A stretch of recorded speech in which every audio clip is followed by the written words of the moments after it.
안녕하십니까, 공역 강사 최창입니다. 오늘은 언어와 매체 13강 문장 성분 한번 배워보도록 하겠습니다. 자, 문장 성분은 문장 안에서 일정한 문법적 기능을 하는 부분인데, 일단 이 문장 성분을 제대로 배우기 전에 구와 절부터 조금 확인하도록 하겠습니다.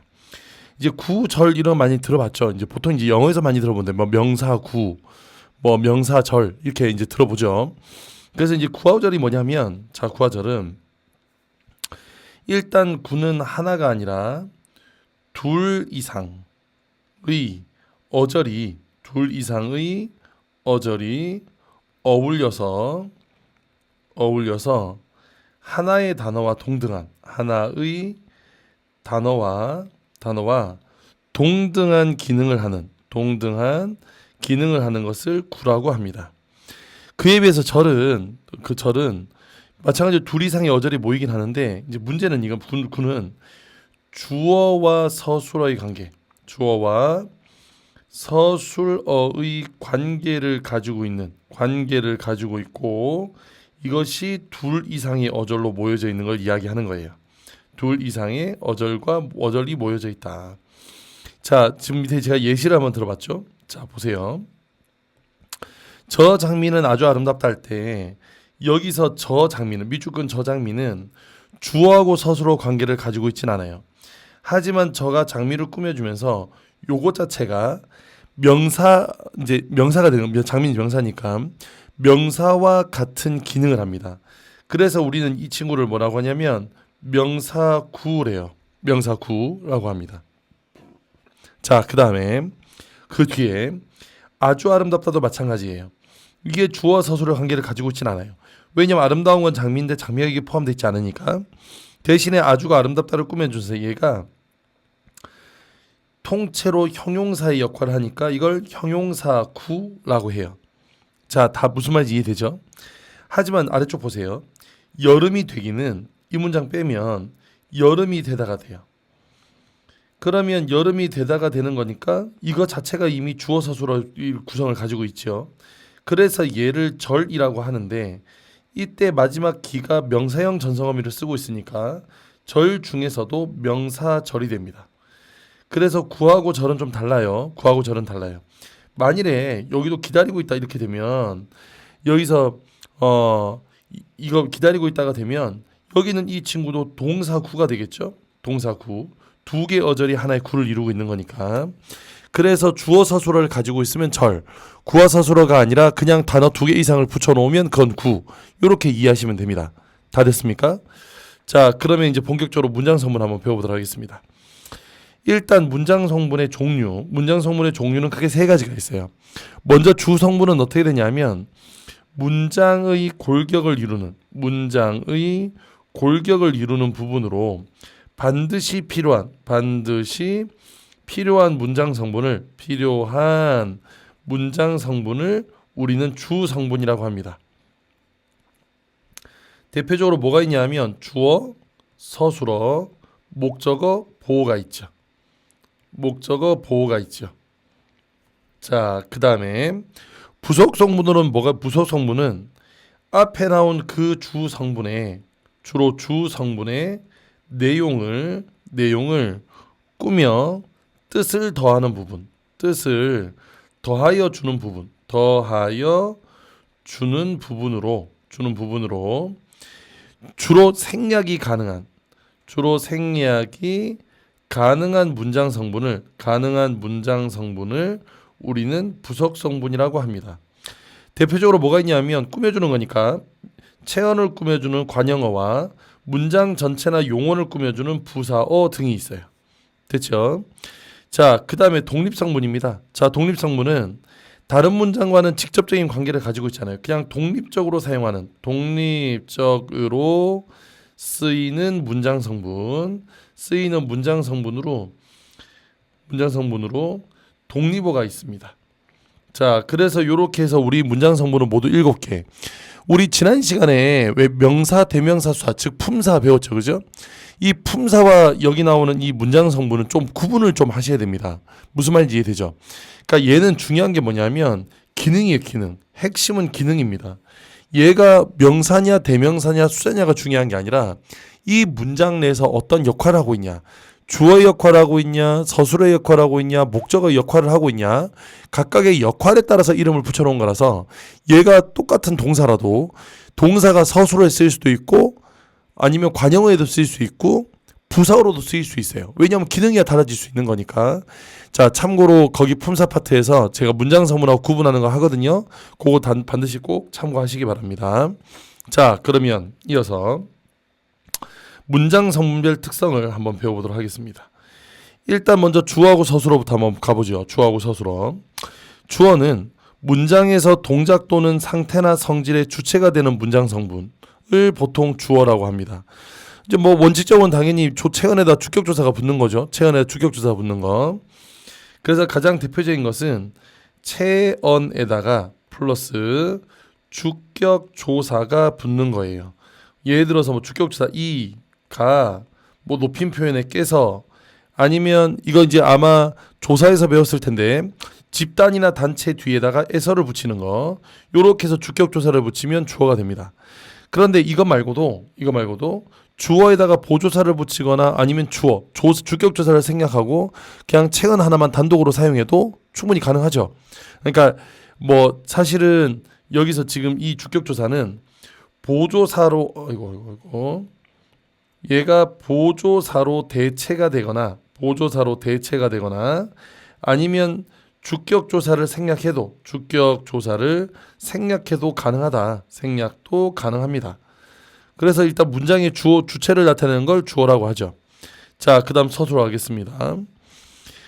자, 서술어는 주어의 동작이나 작용, 성질이나 상태 등을 나타내는 문장 성분으로 무엇이다, 어떠하다, 어찌하다, 무엇이다, 어떠하다, 어찌하다 요런 걸 나타내는 요렇게 되는데, 여기서 이제 무엇이다라는 건 뭐냐면 서술에서 무엇이다라는 것은 요거는 색깔 좀 바꿔서 요거는 체언 플러스 이다.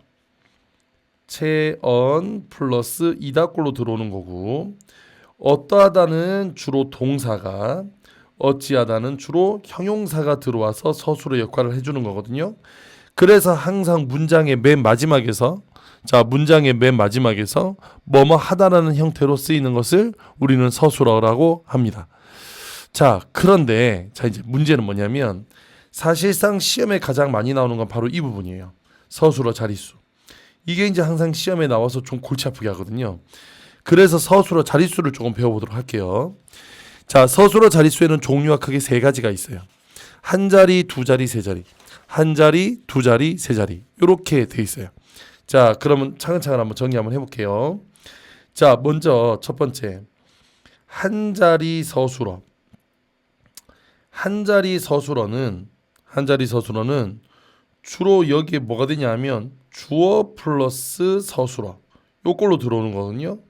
이때 오는 서술어는 주로 자동사나 형용사가 주로 들어옵니다. 자동사나 형용사가 들어와서 필요한 자리 서술어를 제외하고 주어가 하나가 들어가니까 그래서 한 자릿수 서술어가 됩니다. 뭐 예를 들면 나는 공부한다. 이렇게 나는 공부한다. 혹은 그녀는 예쁘다. 이렇게 하면 여기는 이 서술어 이외에 나는과 그녀는 이렇게 주어가 하나씩 들어오니까 이런 걸 한 자리라고 해요. 자, 이 한 자리까지는 별로 어렵지 않아요. 왜냐하면 나머지 다 빼고 아까 얘기했죠. 이 서술어 자릿수 할 때 가장 조심해야 될 게 뭐냐면 일단 관형어나 부사어 같이 아까 얘기했던 부속 성분들은 주로 생략을 해주면 됩니다. 그래서 남아있는 문장 성분을 따지되 다만 잘 들어보세요. 주어나 목적어나 보어는 절대 생략해서는 안 돼요. 그러니까 예를 들어서 나는 한번 가볼게요. 여기다가 이 자리다 나는 국어를 공부한다가 되면 이때 국어는 목적어기 때문에 이 순간 몇 자리가 되냐 하면 주어 목적어 해서 두 자리로 바뀌는 겁니다. 여기는 이 친구는 한 자리가 맞지만 이렇게 목적어가 들어오면 이 목적어는 생략하면 안 돼요. 목적어를 생략하면 안 돼요. 목적어가 들어오면 얘는 곧바로 두 자리로 바뀌는 거예요. 나는 공부한다는 한 자리지만 나는 국어를 공부한다는 두 자리가 되는 거예요. 목적어는 생략하는 거 아니에요. 그러니까 의미가 문제가 아니라 일단 필수 성분, 주 성분은 생략하지 않는다. 요거를 머릿속에 생각하고 있어야 돼요. 자, 이제 문제는 뭐냐면 두 자리부터인데, 자, 가볼게요. 자, 두 자리 서술어는 일단 주어는 들어가야 되고요. 그 다음에 맨 마지막에 서술어는 들어가야 됩니다. 이건 무조건 고정이에요. 문제는 이 자리에, 여기는 이 자리에 목적어가 올 수도 있고요. 보어가 올 수도 있고요. 아니면 필수 부사어가 올 수 있어요. 일단 목적어가 온다와 보어가 온다는 건 무슨 말인지 이해되죠? 왜냐하면 목적어나 보어가 오면 절대 목적어나 보어는 생략하면 안 돼요. 그렇기 때문에 목적어나 보어가 오면 무조건 들어가야 됩니다. 이때 목적어가 들어가면 서술어는 주로 타동사가 오고 보어가 오면 되다 아니다가 오는 거예요. 되다 아니다가. 자, 근데 이제 문제는 여기는 이 바로 필수 부사입니다. 여기는 이 친구는 사실은 우리가 골라낼 수 있는 방법은 서술어 자릿수를 골라낼 수 있는 방법은 일단은 주어는 찾아야 돼요. 지금 이 서술어 자릿수를 할 때 꼭 반드시 해야 될 것이 아까 제가 했던 것처럼 자, 이 서술어 자릿수 찾는 걸 다시 한번 더 정리 한번 해볼게요. 여기는 이 서술어 자릿수를 찾을 때 첫 번째 일단 무조건 주어를 찾으세요. 무조건 주어를 찾는 겁니다. 그런데 주어가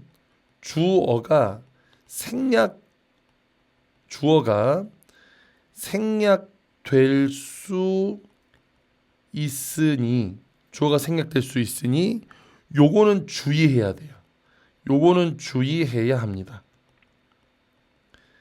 그래서 주어가 생략되면 주어를 넣어줘야 돼요. 무조건. 자, 그 다음 두 번째 목적어나 보어를 찾으세요. 목적어나 보어를 찾는데 이때 목적어나 보어는 무조건 들어가야 돼요. 자, 무조건 들어가야 돼요. 그 다음에 세 번째 그 외의 나머지는 모두 삭제하세요. 그러면 모두 삭제했는데 이때 만일 삭제해서 의미가 어색하면 이때 부사어 중 필수 부사어를 찾는 겁니다. 필수 부사어를 찾는 거예요. 문장을 놓고 거기서 넣고 빼고가 아니라 일단 다 지워놓고 시작을 하는 거예요. 자, 그럼 다시 갈게요. 자, 목적어가 있어요. 자, 목적어나 보어는 당연히 있어야 되고요. 지금 이제 필수 부사가 들어오는 경우를 한번 해보겠습니다. 자, 갑니다. 나는 집으로 향했다 있어요. 자, 나는 집으로 향했다라고 했습니다. 그러면 따지고 보면 이 친구는 서술어고 이 친구는 주어니까 오케이, 주어 서술어 다 됐어요. 이때 집으로를 생략해 봤는데 나는 향했다라고 하면 말이 안 맞잖아요. 그러면 나는 향했다가 안 되니까 얘는 뭐가 된다? 필수 부사어가 되고 이건 몇 자리? 두 자리가 되는 거예요. 자, 한 번 더 가볼게요. 한 번 더. 나는 엄마와 닮았다 있어요. 나는 엄마와 닮았답니다. 자, 이때 닮았다는 서술어고 나는은 주어예요. 이때 엄마와는 자, 빼버리면 나는 닮았다면 안 되죠. 그러므로 이 친구는 필수 부사어예요. 그래서 얘는 몇 자리가 된다? 두 자리가 되는 겁니다. 그래서 이렇게 생략을 해보고 말이 어색한지 아닌지를 따져서 서술어 자릿수를 따져주는 거예요. 자, 그러면 그 다음 한번 가볼게요. 자, 그 다음에 자, 세 자릿수는 자, 여기서 지금 세 자릿수는 여기 보면은 이렇게 되는 겁니다. 세 자리 서술어예요. 자, 여기 지금 주어가 있어요. 그 다음에 목적어가 있어요. 그 다음에 이 자리에 뭐가 들어가냐면 필수 부사어가 들어가고 그리고 서술어가 나오는 겁니다. 주로 여기는 이 서술어는 어떤 의미를 갖고 있냐면 주로 이 서술어는 수여의 의미를 가지고 있는 서술어가 주로 와요. 이를테면 주다, 보내다, 혹은 삼다 이런 게 주로 나오는 겁니다. 자, 그러면 세 자릿수 되는 거예요. 그럼 얘도 한번 해볼게요. 자, 나는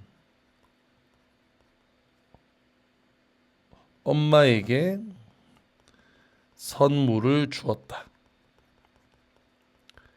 자, 이렇게 있어요. 이 친구는 서술어예요. 이 친구는 주어예요. 이 친구는 목적어예요. 물론 엄마에게를 빼도 나는 선물을 주었다 하면 뭐 크게 이상이 없어 보이지만 실제로 이렇게 주다처럼 뭔가 수요의 의미를 담고 있다면 엄마에게는 무조건 필수 부사어가 되고 이건 세 자리가 됩니다. 한 번 더. 그녀는 나를 사위로 삼았다. 자, 가볼게요. 삼는 건 서술어죠. 그녀는 주어예요. 나르는 목적어고 이때 여기서 삼았다는 건 뭔가의 지위를 주다라는 수요의 의미를 갖고 있으니 이 친구는 필수 부사어가 됩니다. 그러므로 이 친구는 세 자리가 돼요. 무슨 말인지 됐죠? 그래서 여기 자릿수는 이렇게 따져준다. 일단은 이거 잘 기억하세요. 이거 서술어 자릿수 판단하는 거 세 가지 방법 요거 잘 기억하셔야 되겠습니다. 자, 무슨 말씀인지 이해가 됐죠? 자, 그렇게 해서 정리를 좀 해두시고 복습도 하시고 이거와 관련 문제도 한번 풀어보시고 하시면 좋으실 것 같아요. 자, 그 다음에 이어서 목적어 보호는 쉬워요. 목적어는 아시다시피 서술어의 동작이나 작용의 대상이 되는 문장 성분이에요. 그러다 보니까 여기에 주로 뭐가 붙냐면 목적격 조사을늘이 붙는 겁니다. 여기는 이 친구는 뭐가 붙냐면 채연이나 채연의 역할을 하는 것들 중에서 채연이나 혹은 채연의 역할을 하고 있는 여러 가지 뭐 구나 절에다가 플러스 을이라는 목적격 조사가 붙어요. 목적격 조사가 붙는 겁니다. 다만 아까 전에 우리 주어에서처럼 여기 주어 있었죠. 보조사나 이게 보조사를 사용하거나 아니면 목적격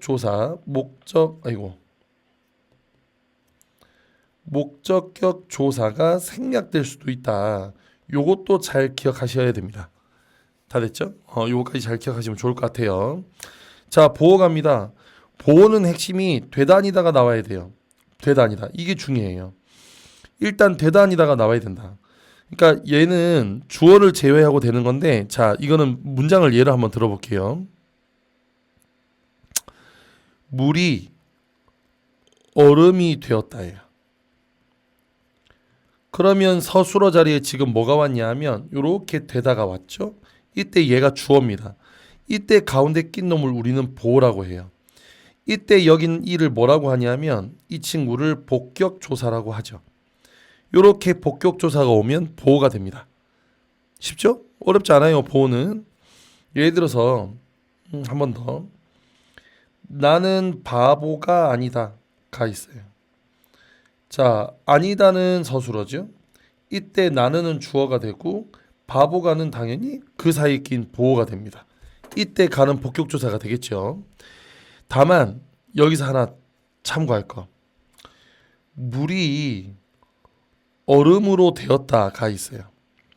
물이 얼음으로 되었다의 경우엔 뒤에 되다가 서술어가 왔고 얘가 주어가 왔지만 이때 여기는 이 의로는 부사격조사예요. 복격조사가 아닙니다. 여기서 중요한 건 뭐냐면 이 보호는 반드시 복격조사가 사용이 돼야 되고 이때 복격조사는 이하고 가예요. 그렇기 때문에 여기는 이 친구 기억하셔야 됩니다. 의로는 부사격조사니까 이 친구는 부사어인데 물이 얼음으로가 반드시 빠지면 안 되니까 필수 부사어가 되는 겁니다.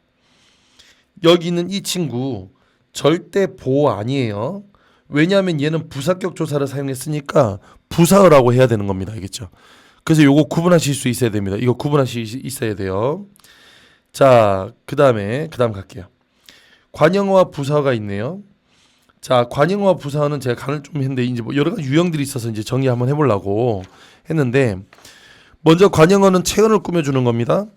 그러면 체언을 꾸며주다 보니까 이 친구는 어떻게 생겼냐면, 일단 여러 가지가 있어요, 형태가. 첫 번째, 관형사는 모두 관형어가 돼요. 관형사는 모두 관형어가 됩니다. 옛, 헌세 이런 건 전부 다 관형사는 다 관형어가 됩니다. 됐죠? 그다음 두 번째, 체언에 관형격조사가 붙는 거예요. 여기서 체언의 관형격조사 대표적인 게 의가 있죠, 그죠? 그래서 나의 집 할 때 나의는 관형어가 되는 겁니다. 그다음 세 번째, 여기서 체언인데 체언 뒤에 관형격조사가 생략되는 경우가 있어요. 관형격조사가 생략되는 경우. 자, 예를 조금 들어볼까요? 얘는 이런 거 있잖아요. 새, 책 할 때 여기는 이 새는 관형사이면서 관형어예요. 그 다음에 나의 책 하면 이때 나의는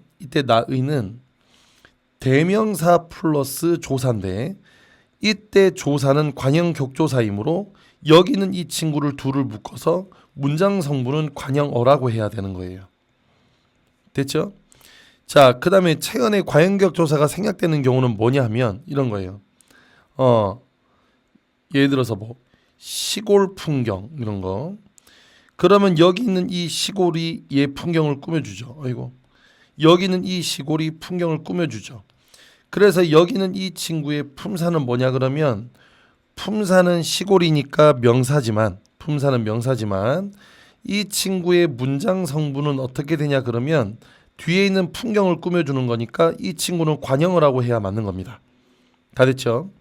자, 그 다음 네 번째 용언에다가 관형사형 전성어미를 붙이는 겁니다. 관형사형 전성어미는 이전에 용언편에서 제가 설명을 드렸어요.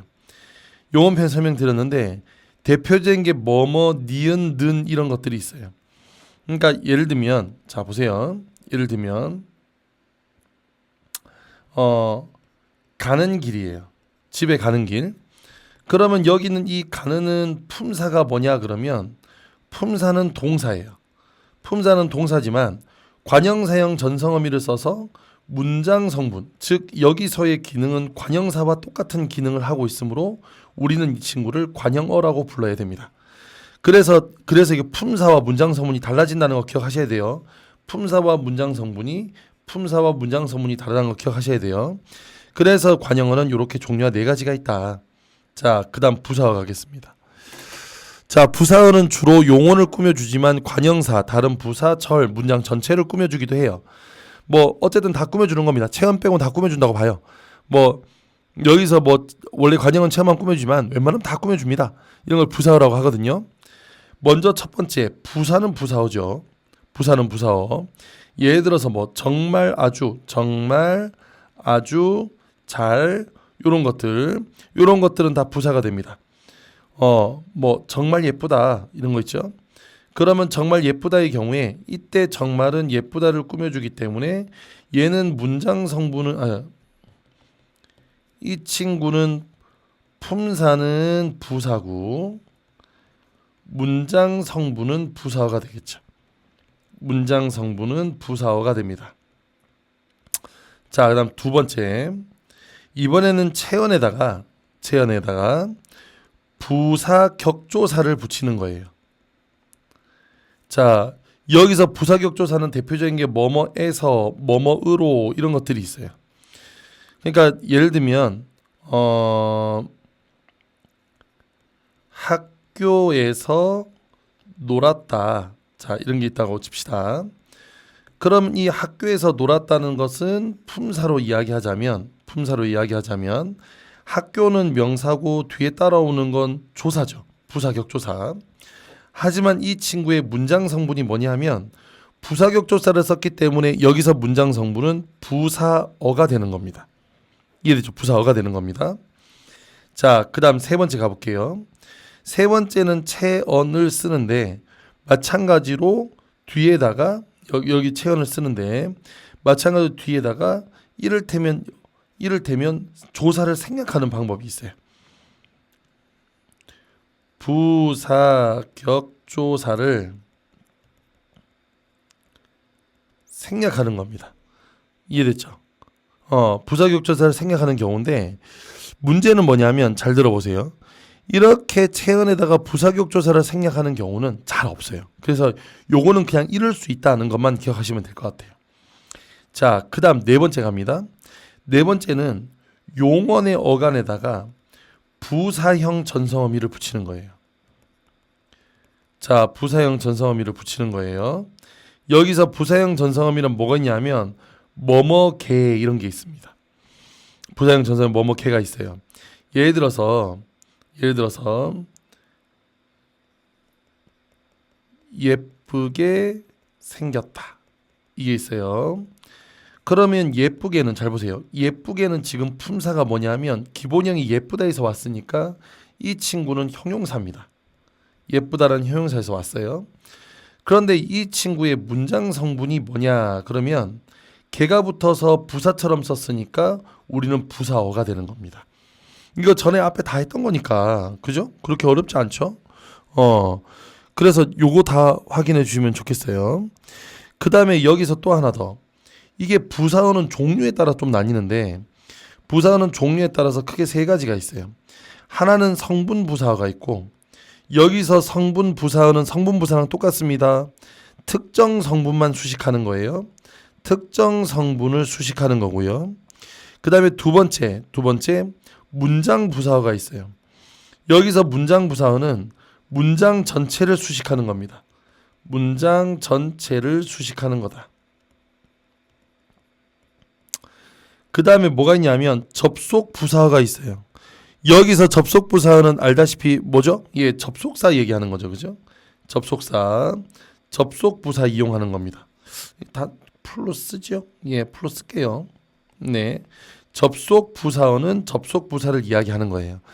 그래서 여기는 이 문장이 어디에 위치했냐에 따라서 요 세 가지 나뉜데 이건 결국 뭐에 따라서 나뉘는 거냐면 이걸 수식하는 수식 범위에 따라서 나누는 거거든요. 수식 범위에 따라 구분하는 거니까 뭘 해보면 되냐면 위치를 이동시켜 보면 다 압니다. 위치를 이동시켜 보면 다 안다. 자, 이렇게 정리해 두시면 될 것 같아요. 자, 그러면 마지막으로 독립어로 한번 가보겠습니다. 자, 독립어는 독립어예요. 그죠? 독립어는 독립어인데 자, 어떤 게 있냐면 첫 번째 일단 감탄사는 다 독립어예요. 왜냐하면 따로 쓰는 거니까 와, 뭐 이런 거.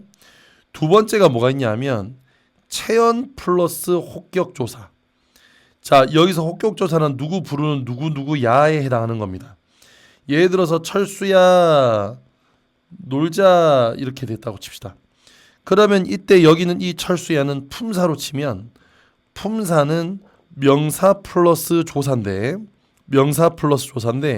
이 친구의 문장 성분이 뭐냐 그러면 문장 앞으로 빼서 썼으니까 얘는 독립어가 되는 거예요. 이해가 됐죠? 독립어가 되는 겁니다. 자, 그 다음 세 번째 제시어는 독립어가 돼요. 여기서 제시어란 건 뭐냐면 왜 그런 거 있잖아요. 청춘 이것은 너무 설레는 말이다. 뭐 요렇게 문장을 썼다고 칩시다. 좀 어색하긴 한데 이때 요렇게 빠져있는 제시어는 다 독립어입니다.